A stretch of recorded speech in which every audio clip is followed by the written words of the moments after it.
Di Kabupaten Garut, Jawa Barat, ada seorang biduan dangdut terlibat dalam kasus skandal video dewasa dengan beberapa pria dan termasuk suaminya sendiri yang mengajak beberapa temannya bergabung. Bahkan suaminya merekam hal itu dan menjualnya di media sosial. Selain itu, istrinya mengaku jika dia dipaksa suaminya. Dia juga diancam akan diceraikan jika tidak mau. Bagaimana cerita lengkapnya? Yuk, simak kisah nyata yang satu ini. Kisah ini terjadi di Kabupaten Garut, Jawa Barat. Ada seorang wanita yang bernama lengkap Pina Aprilianti, yang dikenal dengan panggilan Pina Garut.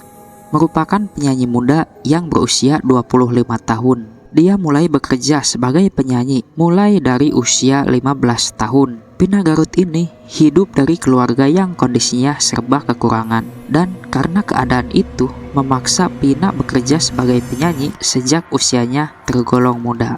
Pina memberanikan diri jadi penyanyi meski Pina memiliki kepribadian yang introvert. Di awal karirnya, dia tetap bisa menahan godaan dari pria yang kurang baik dan selalu fokus pada pekerjaannya di atas panggung.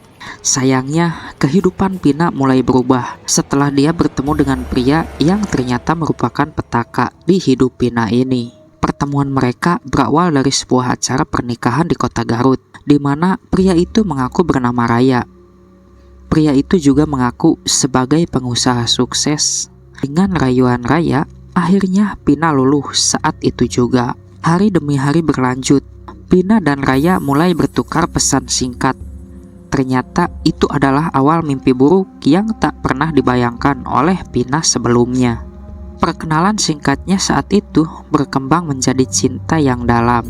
Bahkan dalam 1 bulan setelah itu, mereka mulai merencanakan pernikahan. Pina saat itu merasa jika Raya pria yang tepat untuk jadi pelindung sekaligus suaminya. Sampai akhirnya Pina dan Raya melangsungkan pernikahannya dengan sederhana yang hanya mengundang keluarga terdekatnya saja. Di awal rumah tangga mereka, Pina saat itu berusia 16 tahun, tapi Pina menjadi seorang istri yang baik. Dia selalu tulus melayani suaminya. Pina juga selalu berharap jika dengan Raya, kehidupannya akan membawa kebahagiaan. Tapi hal aneh mulai terjadi. Setelah beberapa bulan pernikahannya, Pina mulai merasa jika suaminya selalu mencari kepuasan biologis yang tampaknya tidak pernah tercapai dan selalu menginginkan hal-hal yang berbeda, meski awalnya keinginan itu masih dalam batas normal. Tapi lama-kelamaan jadi tidak masuk akal. Raya ini sering meminta Pina memakai pakaian yang sobek-sobek.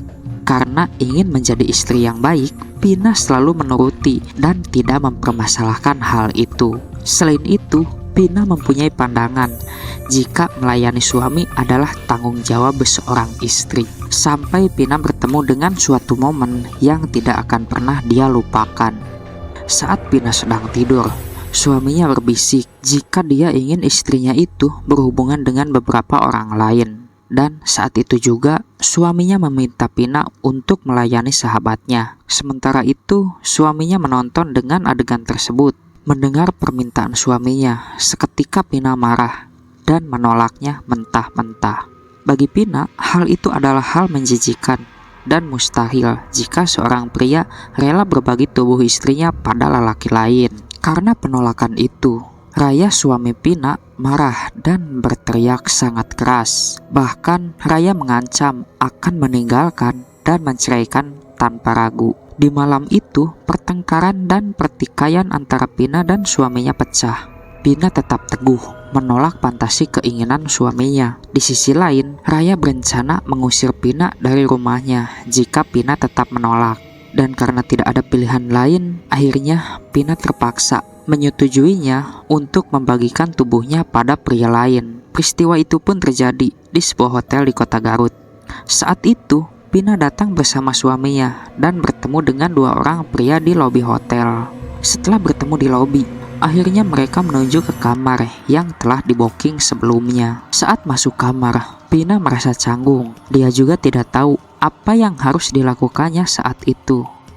Singkat cerita, Pina mulai memenuhi keinginan suaminya Dan kejadian serupa itu bukan terjadi satu kali. Semenjak kejadian itu pula, Pina selalu diajak untuk bertemu dengan pria lain. Seakan-akan hal itu menjadi rutinitasnya. Bahkan Pina sempat frustasi dan bingung harus bagaimana lagi untuk menghadapi masalah ini. Selain harus tidur dengan teman-teman suaminya, suami Pina ini juga sering melakukan tindakan yang melampaui batas. Suami Pina ini selalu merekam kejadian yang terjadi. Bahkan Raya merekamnya dalam keadaan tubuh istrinya tak tertutupi pakaian, yang kemudian hasil rekaman itu dijual oleh Raya di salah satu media platform media sosial yang menawarkan tubuh sang istri sebagai tontonan publik. Dan jumlah rekaman itu lebih dari 100 video, yang artinya Pina sudah lebih dari 100 kali dijadikan budak oleh suaminya. Karena sudah terlalu banyak video yang diunggah oleh suaminya, membuat hal itu menjadi perbincangan masyarakat. Dan sosok Pina Garut kemudian menjadi sorotan dan dianggap sebagai bintang film yang terkenal. Karena terlalu banyak video yang diunggah, akhirnya mereka terbongkar oleh pihak kepolisian. Dan sejak saat itu, Pina dan suaminya menjadi buronan polisi karena dianggap pelaku perusakan moral di masyarakat. Beberapa hari setelah ditetapkan sebagai buronan, akhirnya Pina dan Raya berhasil ditangkap. Setelah keduanya diinterogasi di tempat berbeda, semuanya terungkap jika Raya adalah dalang dari semua ini. Selama proses penyidikan, kondisi Raya, suami si Pina ini, mulai memburuk dan divonis menderita penyakit mengerikan. Dan penyakit itu tidak ada obatnya. Meski sempat dirawat di UGD, nyawanya tak bisa diselamatkan. Itu adalah konsekuensi atas perbuatannya di masa lalu. Dan karena hal itu pula terungkap jika Raya juga terlibat dalam hubungan dengan wanita lain. Di balik meninggalnya sang suami karena alat vitalnya membusuk, Pina Garut ditetapkan sebagai tersangka dan dihukum selama 3 tahun.